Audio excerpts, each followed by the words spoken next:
Seekers, and welcome to 2-Minute Lifetick. Today we're looking at the reports functionality for an individual.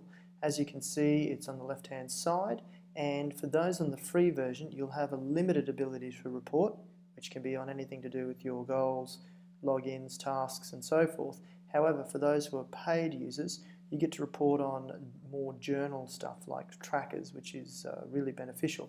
So as you can see, we've got a chart and a table option. And the first thing we're going to do is just go ahead and look at what our options are. So as you can see, over time you might want to look at your completed goals, you might want to look at some upcoming goals. For the journal, we've got journal notes, the paid function we can report on, or just our logins. And finally we have our trackers. And so let's go with books I've read. So here we have the format of the report. So we're going to just group the data by month. We only want it to run for the last year, and that's the current period, as opposed to ending on a specific date. We could say end on the 31st of December. So I'll just do that to show anyway. So let's go December. Fantastic. Now if we run that report, what we can see here is we've got a couple of graphs. Firstly, these are the times we actually did the instance of that particular journal tracker. Then we've got the average, which is 0.42 per month because it's actually running over a year. And finally we have the actual cumulative total.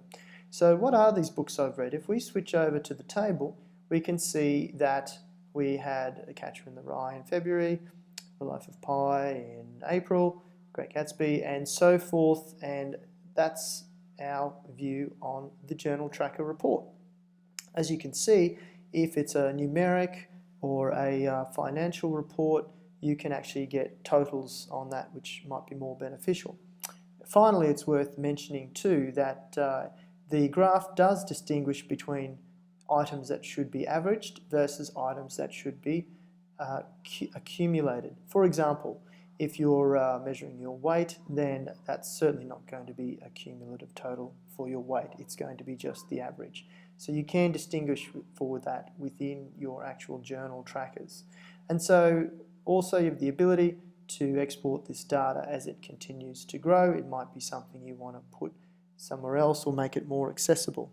So that's the reporting capabilities for individuals in Lifetick.